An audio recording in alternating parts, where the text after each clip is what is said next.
Natakot ang babaeng drug lord nang matuklasan niya. Ang lalaking nakasandal sa puno ay posibleng isang pulis na undercover. Kaya naman, pinapatawag niya ito sa telepono para tawagan ng pulis. Ayoko. Tawagan mo.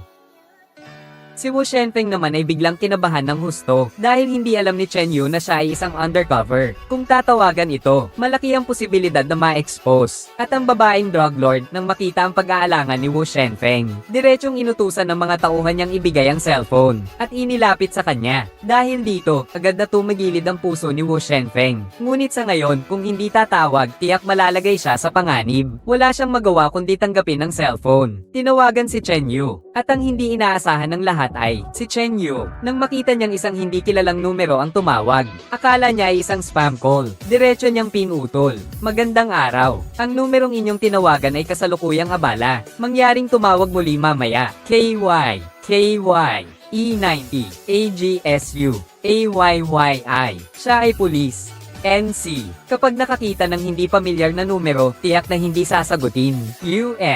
NN2. Inisip ni Wu Shenfeng na sapat na ito upang malusutan. Ngunit hindi niya inasahan na pipilitin siya ng babaeng drug lord na tumawag muli. Alam ni Wu Shenfeng na kapag tumawag ng 2 beses, tatawagan na ng karamihan. Kaya't nagdasal na lamang siya ng tahimik. Ang kabilang panig ay maaaring malinaw na makuha ang sariling mga pahiwatig. Halo? Sino ito? Chen Yu. Ako ito. Wu Shenfeng. Pagkarinig ng boses ni Wu Shenfeng sa kabilang linya, agad na nagulat si Chen Yu.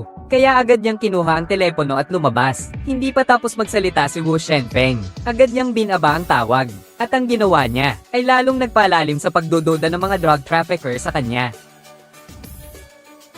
Hindi na ba yun unknown number ngayon? Nakikitang delikado na ang sitwasyon, mabilis na nag-isip si Wu Shenfeng. At agad na sinimulang tanungin ng mga drug trafficker na naroon. Ano ngayon? May problema ba? Sigurado akong nasa istasyon ng pulis siya ngayon. Baka may meeting pa nga, at marami pang mga leader sa paligid niya. Pwede ba niyang sagutin ang tawag ko? Ano bang status ko? Bakit ganyan ang tingin niyo sa akin? Kasama ba ako sa inyo o sa kanila? Ano ba ang pinagdududahan ninyo? Habang si Wu Shenfeng ay naguguluhan sa kanyang kalooban, bigla na lamang tumawag pabalik si Chen Yu upang mapagtanto ni Chen Yu ang kanyang kasalukuyang kalagayan. Sinadya niyang magkamali sa ilang bagay na alam nilang dalawa sa kanilang pag-uusap. Chen Yu. Ako si Wu Shenfeng. Gusto ko lang ipaalala sa'yo. Naalala mo ba kung anong araw ang sa makalawa? Araw ng kamatayan ng nanay ko. Pagkarinig niyan, agad na naintindihan ni Chen Yu. Malaki ang posibilidad na si Wu Shenfeng ay kasalukuyang nasa panganib. Dahil malinaw niyang naaalala, hindi naman araw ng anibersaryo ng kamatayan ng kanyang ina. At dahil sa mga nagdaang pagkakataon, matagal nang nahulaan ni Chen Yu na si Wu Shenfeng ay maaaring isang undercover ng pulisya. At sa sitwasyong ito, malinaw na kailangan ng kabilang panig ang kanyang kooperasyon. Kaya't nagsimula siyang mag-arte sa telepono. Wu Shenfeng, anong kalokohan ang pinagsasabi mo? Ha? Iniwan mo na lang ako. Umalis na ako sa task force, alam mo ba?